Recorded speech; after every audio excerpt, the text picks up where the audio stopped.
Bismillahirrahmanirrahim. Assalamualaikum warahmatullahi wabarakatuh. Selamat pagi. Ya. Waalaikumsalam warahmatullahi wabarakatuh. Baik, pagi ini kita akan mempelajari tentang teknologi pengemasan dan pelabelan. Di sebelumnya saya absen dulu. Aririn Hitimala, Siapa? Fatahila Latupono. Siapa? Tupoho ya, Fatahila Tupoho. Lili Oh, Pak. Siapa? Fatima Makatita. Siapa? Diana. Siapa?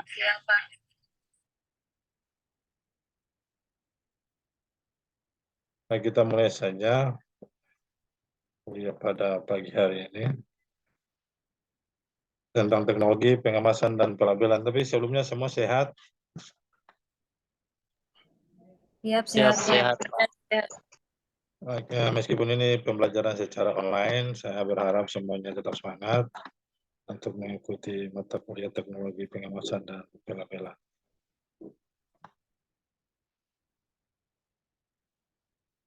Sebenarnya apa itu pengemasan sih? Jadi pengemasan itu ada 4 pengertian.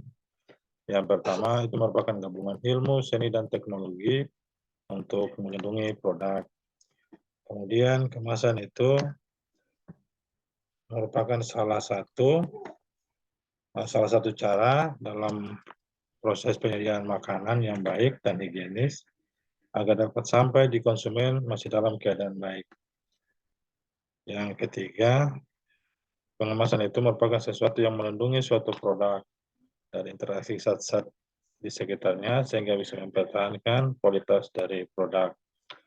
Yang keempat yaitu sesuatu yang dapat membungkus produk.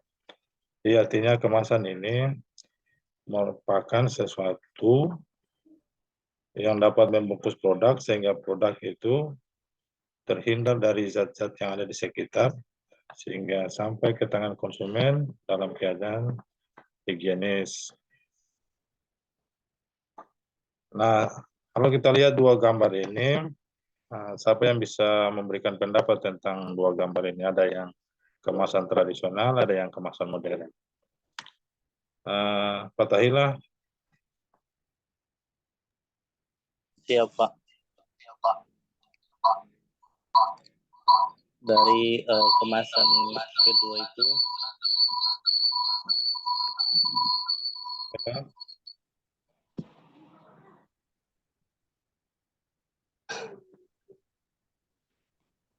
dari kemasan yang tradisional kita bisa lihat bahwa penampilannya kurang cukup menarik untuk diminati, sedangkan untuk kemasan yang sudah dilabel itu lebih bagus dan lebih baik untuk digunakan. Ya, lebih baik yang tradisional hanya sekedar dibungkus saja. Ada lagi yang mau berpendapat? Siapa? Ayo. Saya Pak Fatima Makatita Pak. Dilihat dari kemasan tradisional itu sangat sederhana kemasannya, terus tidak ada juga nama yang menjelaskan dari sebuah produk tersebut, jadi orang juga tidak tahu. Sedangkan kalau produk yang keduanya ini semua orang sudah pasti tahu nama dari produk tersebut karena kemasannya sangat unik, bagus, dan bisa langsung ketahui oleh para konsumen. Terima kasih Pak. Ya, terima kasih Fatima. Jadi pertama kalau kita lihat pada kemasan tradisional itu orang masih menebak apa yang ada di dalam, tapi kalau kemasan modern sudah ada nama, tanggal pembuatannya, dan lain-lain.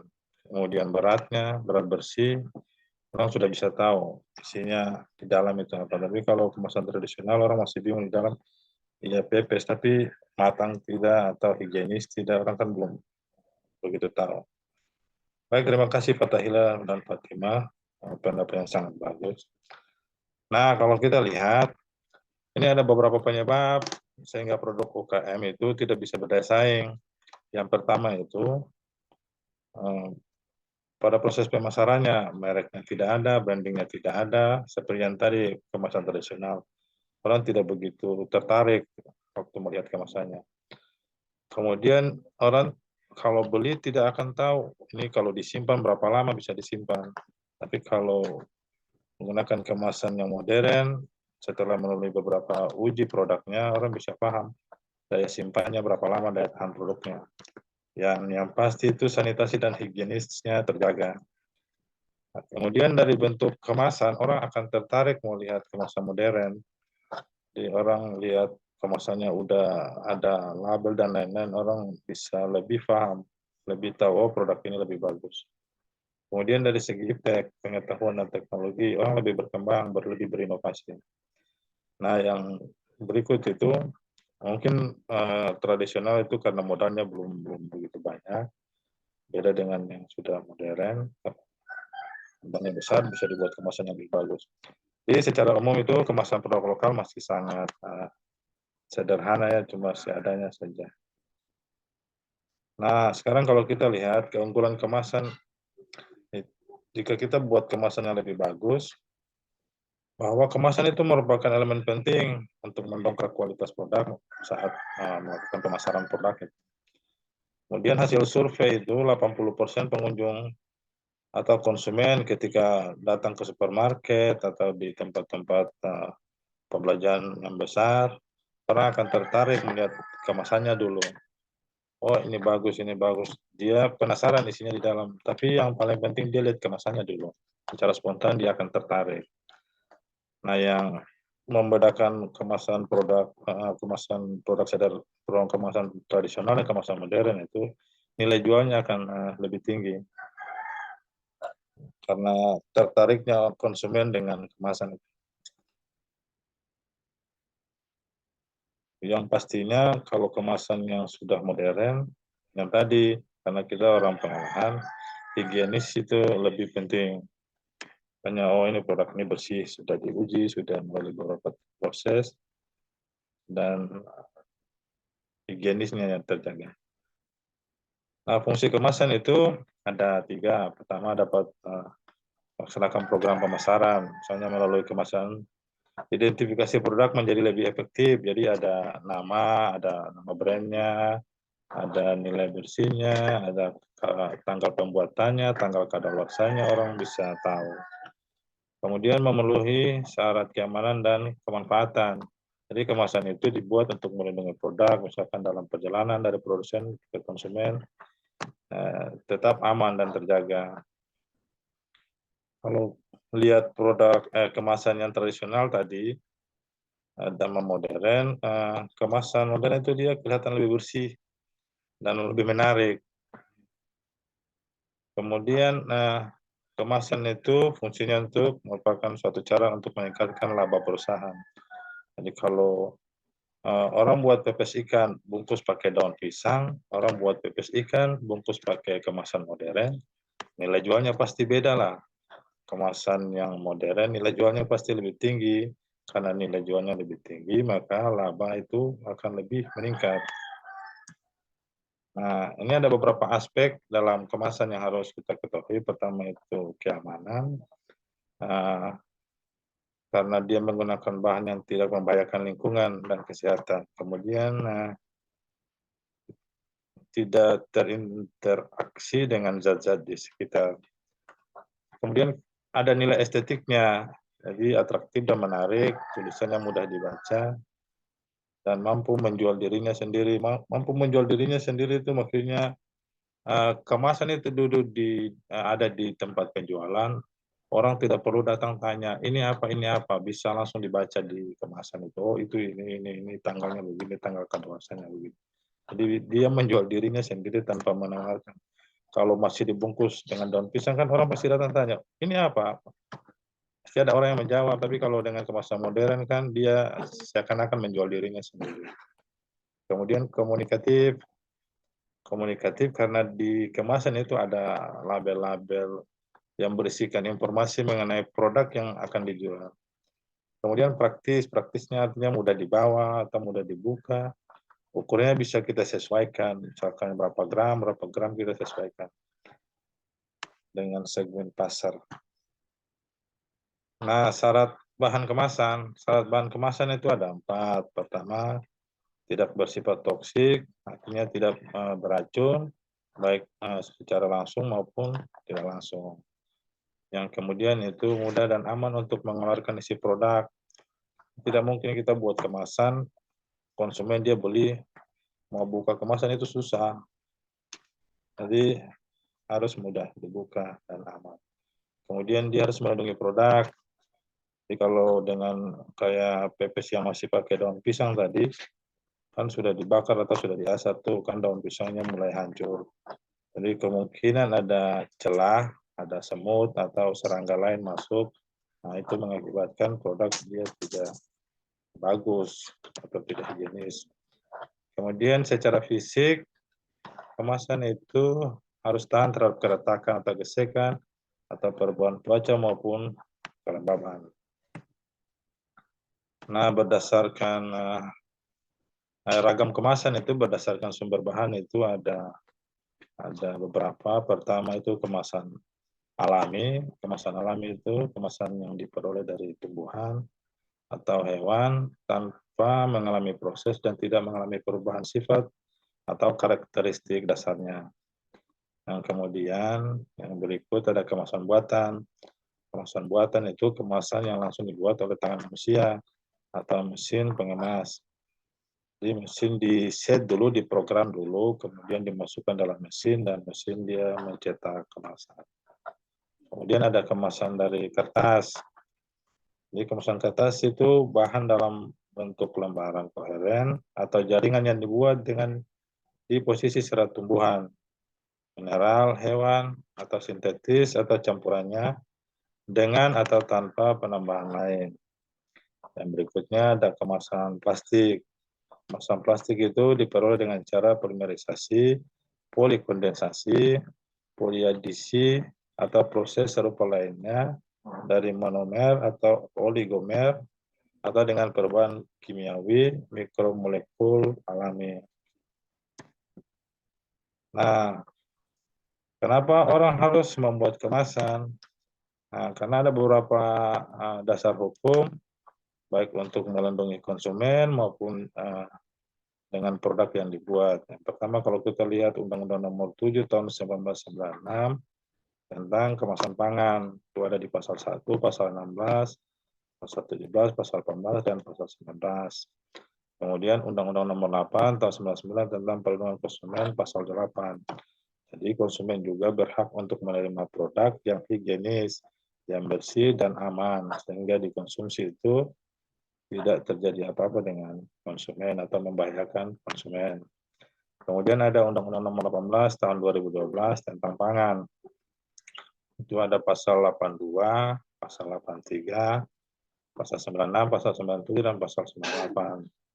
Kemudian ada Peraturan Pemerintah Nomor 69 Tahun 1999 tentang label dan iklan pangan. Yang terakhir yang paling penting itu Peraturan Kepala BP POM Nomor 13 Tahun 2016 tentang pengawasan klaim pada label dan pangan olahan. Nah, selanjutnya kita masuk ke label dan merek. Nah, label itu apa label? Label adalah keterangan mengenai pangan yang berbentuk gambar atau tulisan atau kombinasi keduanya disertakan dengan gambar produknya yang pasti. Pada label itu sebaiknya dia tidak mudah lepas dari kemasan atau tidak mudah luntur atau rusak. Kemudian terletak pada bagian kemasan pangan yang mudah untuk dilihat dan dibaca. Yang berikut keterangan yang dicantumkan harus benar dan tidak menyesatkan. Jadi misalnya setelah buat kerupuk rumput laut, tapi di situ ditulis kerupuk udang. Yang beda tuh. Kalau memang kerupuk udang, ditulis kerupuk udang. Kalau pepes ikan lele, ya ditulis pepes ikan lele. Kemudian biasanya orang itu pakai stiker, tapi kan stiker itu mudah lepas. Nah, perkembangan sekarang, kalau perkembangan iptek dan inovasi produk, itu orang sudah mulai cetak langsung di kemasan, jadi dipilih langsung pada kemasan, jadi tidak mudah lepas. kemudian juga tidak mudah luntur, dan nama produk itu dibuat besar biar orang mudah baca, atau tidak perlu besar atau jelas lah biar orang mudah baca. Kemudian merek. Merek itu apa? Merek adalah tanda yang berupa gambar, nama, atau kata, maupun huruf, angka, susunan warna, atau kombinasi dari unsur-unsur tersebut yang memiliki daya pembeda dan digunakan dalam kegiatan perdagangan barang maupun jasa. Nah, merek dapat diperjelas, misalnya nama atau brand name, Aqua atau Rinso, dan lain-lain. Simbolnya yaitu gambar beruang pada susu brand, gambar beruang pada susu berbrand, gambar kereta kuda pada coliform fruit chicken. Jadi simbolnya itu diperjelas. Kemudian yang berikut, karakter dagang.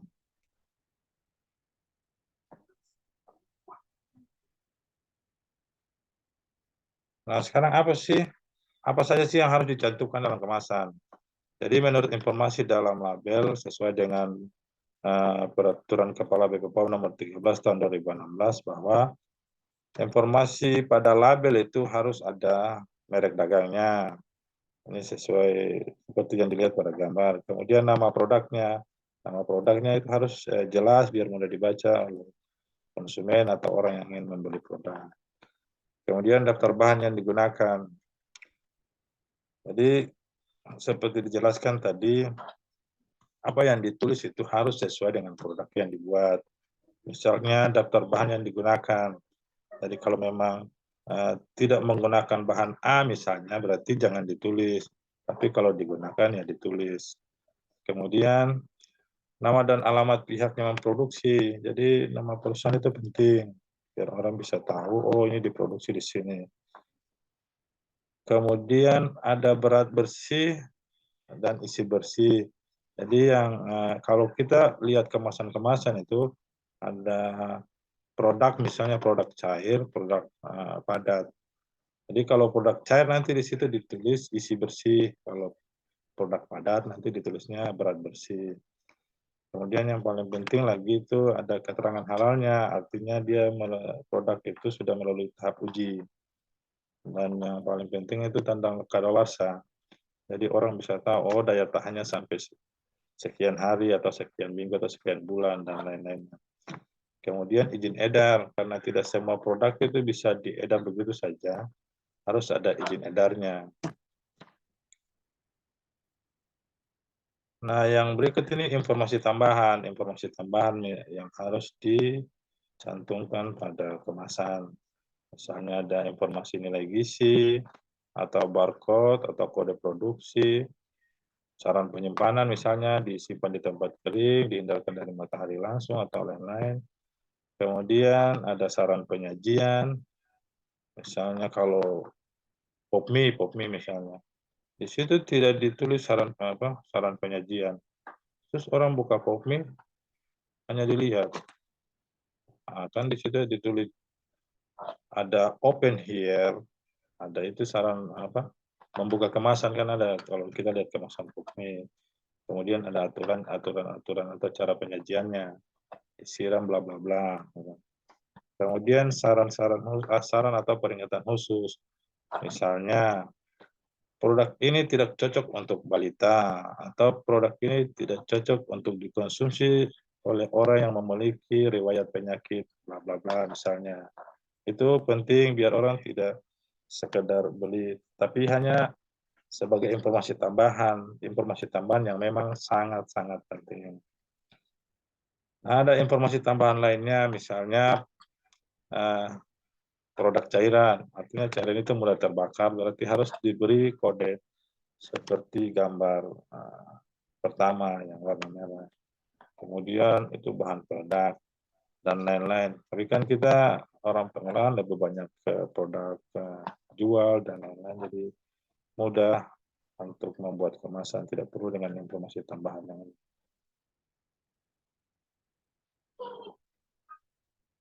Nah, ini tugas untuk di rumah pertama, atau bolehlah dibuat di asrama. Kita buat desain kemasan produk perikanan. Kemudian cantumkan label sesuai persyaratan dalam kemasan menurut Perkab BPOM nomor 36 tahun 2016. Boleh gunakan Microsoft Word, Microsoft PowerPoint, atau aplikasi lainnya. Jadi aspek yang dinilainya itu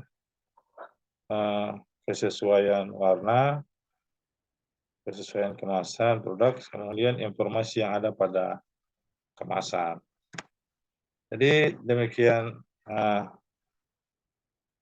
pengantar tentang pengemasan dan pelabelan. Nah, selanjutnya sebentar.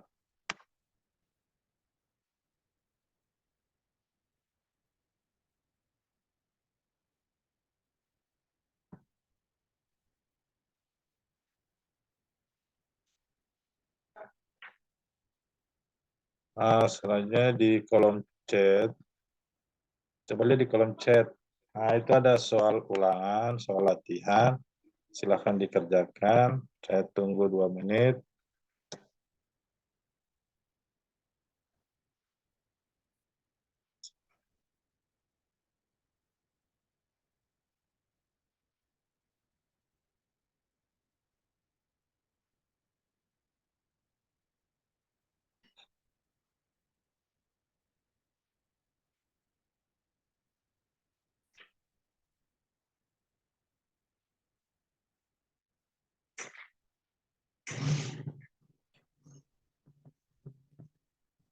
Baik, sambil mengerjakan soal, siapa yang bisa jawab kenapa nama produk itu penting ditulis di kemasan?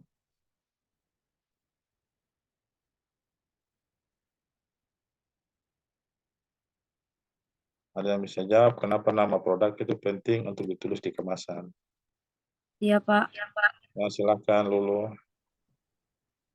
Yang paling penting dari kemasan itu adalah nama produk, dikarenakan agar orang-orang yang membeli produk ini dapat mengenal produk tersebut. Ya, jadi nama produk itu penting. Jadi orang tidak akan menebak, oh ini ada produk apa, ini produk apa. Jadi nama produk itu penting. Yang pasti harus ditulis jelas dan mudah dibaca. Nah, kemudian siapa yang bisa menjawab apa saja sih menurut Perka BPOM itu apa-apa saja sih yang harus dimasukkan dalam kemasan?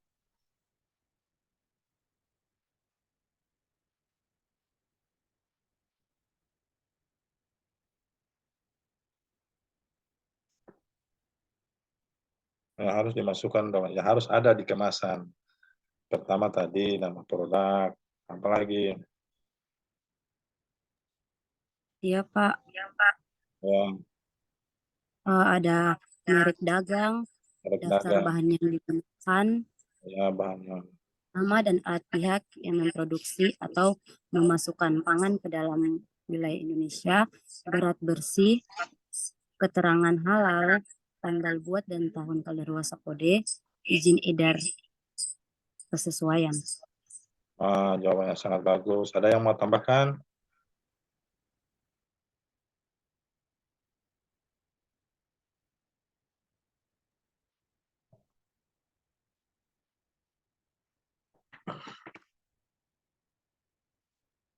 Oke. Di yang pertama tadi merek dagang, nama produk, daftar bahan, nama dan alamat pihak yang memproduksi, kemudian berat bersih, izin edar, tanggal kadaluarsa, serta label halal. Baik, saya rasa pertemuan hari ini kita cukup saja. Jawabannya sudah saya terima, nanti saya sampaikan nilai-nilainya. Terima kasih untuk kehadirannya hari ini, tetap jaga kesehatan, dan jangan lupa tugas yang tadi disampaikan tolong dibuat, nanti kumpulnya minggu depan.